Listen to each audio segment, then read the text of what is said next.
So I You think there's too much masculinity today? yes. Yes. So But not today, maybe before. So hold I on. want to Time. refrain from that. So here's I think it's kind of a false conflict because it's like obviously women don't want to be more masculine, and you know they don't necessarily, it's not their thing because they're women, but it's like, do you think it's better if men today were to be more feminine? Not feminine exactly, but like I say, More sensitive? yeah, sensitive? more sensitive. More Yes. sensitive. I just think That's there's the word, too much that's the word, focus that's on the like word. the idea of men being masculine or men being feminine to begin with, because I think a lot of the ways that we uphold the patriarchy is by making men feel like they have to be a certain way. Right. And that's what I mean when I say patriarchy hurts everybody. When a man feels like he can't cry or he's a bitch, I don't know if I'm allowed to say it. I mean, but- look, I understand how that could apply to traditional cultures, you know, like Middle Eastern culture or something like that. But it's like in America, when I look at the things that are meant to influence young men that are like establishment kind of stuff, I mean, internet is a whole other story. The things that are being promoted by society, it really seems like almost all of it is in the opposite direction, really telling Yeah. men that, you know, okay, you need to, don't be a man anymore, wear dresses, yada, yada, yada. So where is the pressure to be a man coming from in America today? I don't see it. This room?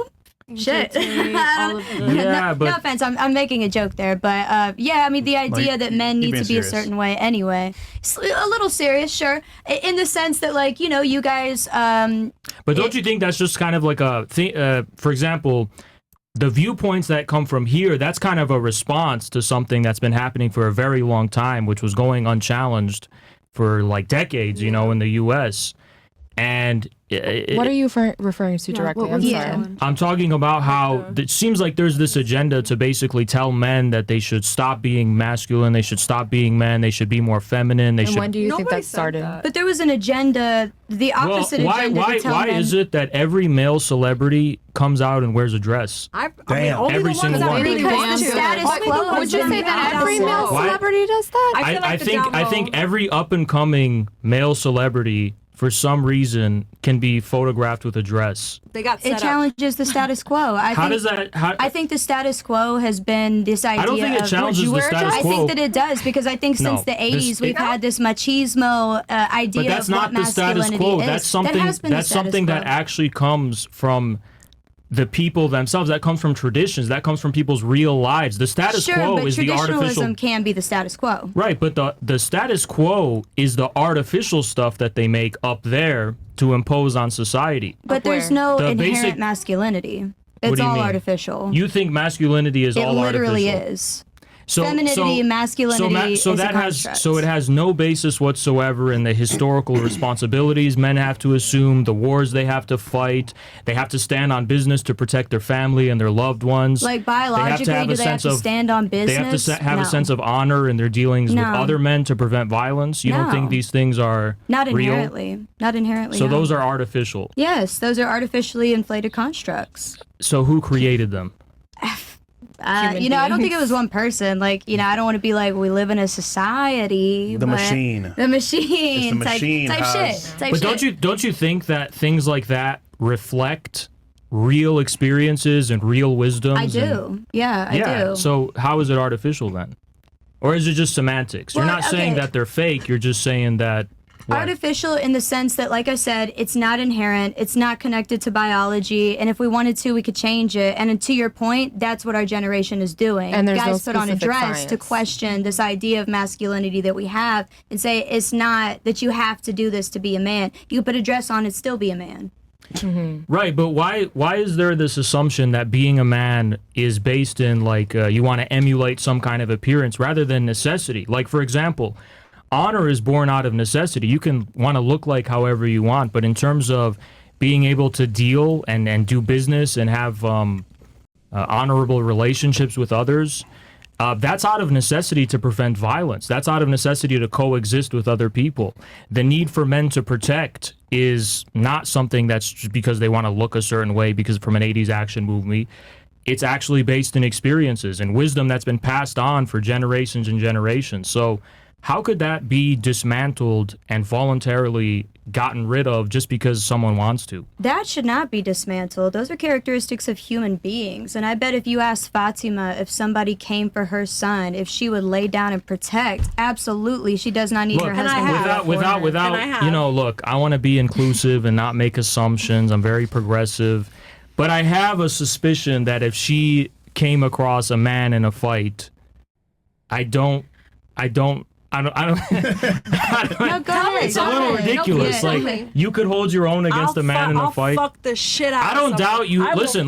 What you're really trying to shit out of somebody. And I have. And my man fights with me. He's like, I'm the man. Like when we have little tiffs, he's like, sit behind me. Look. Here's what you're trying to say. What you're trying to say is that you have the willingness out of love to protect your child. Look, but that's exactly the problem. Just because you have the willingness and the intention doesn't mean you actually have the reality and the ability. Right. Let me ask this to your point. If a man is coming down the alleyway, it's a man and his wife. What if the man is smaller than the woman? Should she not step up and stand on business and whoop some ass? I think that men are generally, regardless of their size, stronger. Like biologically, we do have a different. There's biologically something different. They're bigger. There's a quote from an old friend of mine, Zurka, and he says a 14-year-old boy can beat up 90% of on Earth.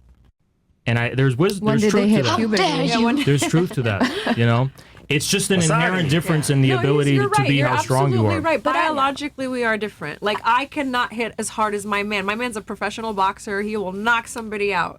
I can't do it. Punch! But if anyone gets me to the point, I really can't control myself to kind of want to do that. I do have this protective. I probably right, but you know, and that could be irrational, though. It definitely is irrational. I should not do that. Right. I should be quiet and probably let him do what he has to do. Yeah, but it's my biological, like, it's nature to me. Like, when you look in the wild. This is what I'm trying to say when I say. Why would it be irrational to protect your own child? No. It could be irrational to do it in vain, where there's 100% chance you're going to lose, and you're going to. What if you have a weapon to defend yourself and your child? Different in Miami, we could carry here, y'all. A weapon. We can carry in the United States, right? Yeah, look, a weapon definitely changes things across the board. Yeah, but for sure. At the end of the day, you know, fights are normal and they're part of life, and right? So if all fights are going to be settled with guns and weapons, but this is going right back to your honor question. Yeah. Why would a man physically think that he needs, if he knows that he is biologically stronger than a woman, why would he feel the need to then assert his dominance and physical aggression on a woman who is not able to defend herself and then being with a child? There is 100% dishonorable men. There's 100% bad men. But one thing I want to circle back to, why I pulled Fatima in earlier, was because the things that you listed earlier, you were just talking about the physical differences between men and women, but earlier the things that you listed that were inherent to patriarchy, to men anyways, like honor, protectiveness, those are things that we possess as women as well. Those are not inherent to masculinity. You have honor to your family, honor to your body. Women do have their own form of honor 100%, but I would just say that masculine honor is also born of necessity, and it's different in nature. And it's true. Like, women's honor, I think, is also born of necessity. It's about protecting their reputation. It's about making sure that, you know, nobody's going to be disrespecting them, talking about them badly. A lot of it more tends to focus on socially based, you know. And it's interesting that you say these things are born out of necessity, because I don't disagree with you. I think that, like I said, we're born into a system that is capitalistic, that is patriarchal, that we're fighting for our life. Like, we're doing what we got to do. So I don't disagree with you that men and women behave the way that they do out of necessity in reaction to their environment. I actually think I think it's the opposite. I think capitalism is actually what has destroyed this traditional form of honor we're talking about for men and women. I think that's what she was saying. Capitalism was just an example of a system No, because you're saying it was born of necessity. No, I'm saying that we're born into that system. We're born into a capitalist system. So we don't get the option to, like, not participate in capitalism, is what I meant. But what does that have to do with the because it was an example. We're born into systems that we don't get to control, such as patriarchy and such as capitalism. Do you think capitalism upholds patriarchy? Yes, and vice versa. Well, that's the problem. Because they're both rooted in exploitation. But, the problem is that how can that be when capitalism, through, for example, promoting the sex industry, totally devastates and destroys traditional family Well, the relationships. reason why she said that was because they simultaneously help each other. It's not saying that No, they're but I'm saying directly related, they're indirectly related. they don't help each other indirectly or directly. What ends up happening is that capitalism completely devastates traditional values between men and women.